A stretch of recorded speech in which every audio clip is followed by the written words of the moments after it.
오늘 26절 말씀에는 여호와를 경외하는 자에게는 견관의례가 있다라고 말씀합니다. 여기 견관의례는 흔들리지 않는 확실한 신뢰할 만한 대상이다 라는 의미입니다. 하나님이 바로 하나님을 의지하고 경외하는 자에게 이러한 신뢰할 만한 대상이 되어 주십니다. 우리가 보면은 이 땅에서 사람을 우리가 알게 되고 그 사람과 오랜 사귐을 통해서 만남이 좀 더 깊어지면 사람은 알면 알수록 실망할 일이 많이 있습니다. 겉표면으로 그냥 볼 때에는 좋아 보였는데 또 깊이 사귀다 보면 그 사람의 단점도 보이기도 하고 또 그 사람의 가식적인 모습도 보이기도 합니다.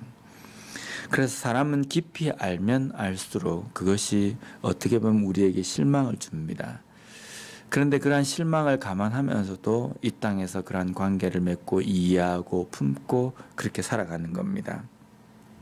그런데 여호와를 경외하는 것, 여호와를 아는 지혜를 우리가 갈구하며 그것이 좀 더 풍성해질 때 하나님을 알면 알수록 우리는 어떻게 되느냐?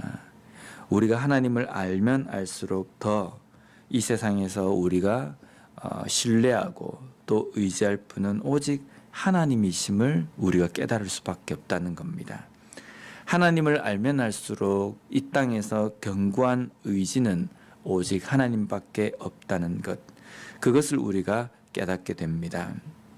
그래서 우리가 여호와를 경외함으로 말미암아 하나님께서 나의 의뢰가 되시고 견고한 의뢰가 되시고 자녀들에게 피난처가 되시는 그 하나님을 온전히 깨닫고 살아가는 삶이 필요합니다. 다음으로 27절 말씀을 보면 여호와를 경외하는 것은 생명의 샘이니 사망의 그물에서 벗어나게 하느니라. 여기에는 여호와를 경외하는 것이 생명의 샘이다 라고 말씀합니다. 생명의 샘이라는 것은 여호와를 경외하면, 하나님을 믿고 여호와를 의지하면 이 땅에서 우리가 살아가는 동안 우리의 견고한 의지가 되심과 함께 우리의 영혼에도 영원한 생명을 허락해 주신다는 겁니다.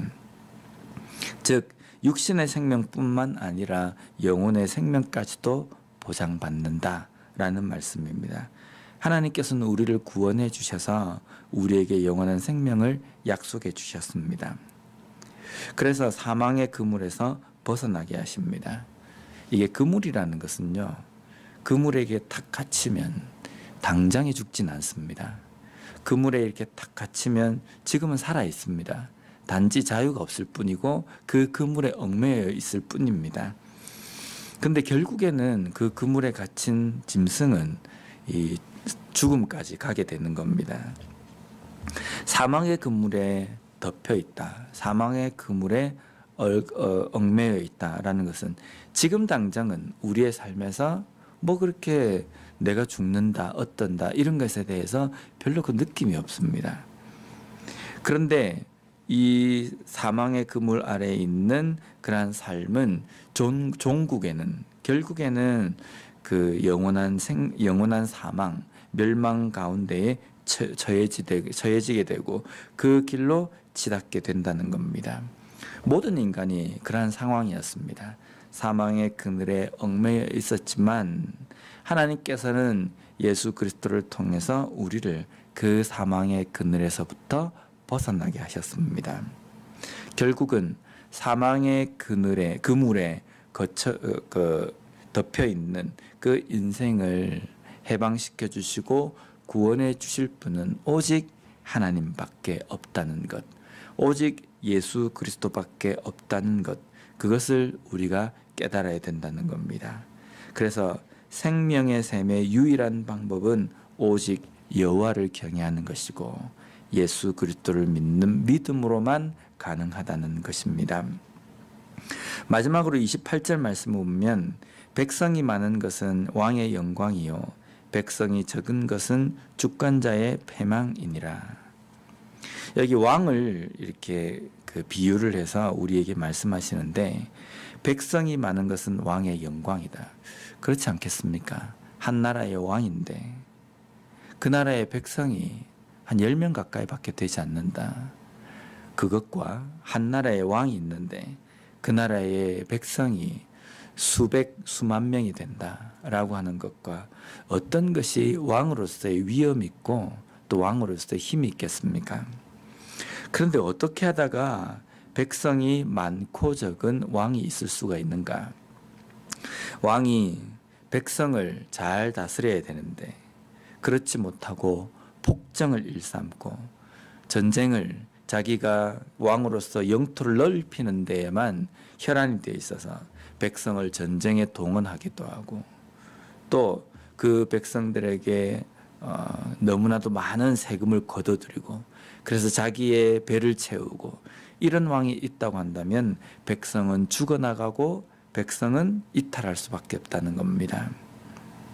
그래서 왕이 다스리는 그 나라에 백성이 적다라는 것은 왕이 정치를 잘못한 것입니다. 반면에 그 왕이 다스리는 나라에 백성이 많다라는 것은 왕이 그 백성을 잘 다스렸다라는 겁니다. 우리가 이 땅의 삶을 살아갈 때에도 보면 우리 주변에 있는 사람들을 내가 잘 살기 위한 내 삶을 내 욕심대로 내 야망대로 채우기 위한 도구로 주변 사람들을 이용하고 삼는다고 한다면 지금 당장은 그 사람들을 이용해서 내가 뭔가 배를 채울 것 같지만 결국은 사람들이 다 떠나게 돼 있다는 겁니다. 반면에 내가 그 사람들에게 선대하고 선한 그러한 방법으로 사귐을 가지고 또 진실되게 그 사람들을 대한다고 한다면 그 사람들은 결국은 내 삶의 귀한 재산이 되고 친구가 되고 의지가 될 수 있다는 겁니다. 오늘 하루 우리가 삶을 살아가면서 내 주변에 있는 사람들을 만날 때마다 진실함으로 선함으로 대하는 우리가 되었으면 좋겠습니다. 그리고 하루하루 살아가면서 하나님을 더 알아가고 하나님을 온전히 경외하는 삶을 살아감으로 말미암아 하나님께서 나의 견고한 산성이 되신다는 것, 생명샘이 되신다는 것을 온전히 깨닫고 살아가는 이 하루의 삶이 되었으면 좋겠습니다. 기도하겠습니다.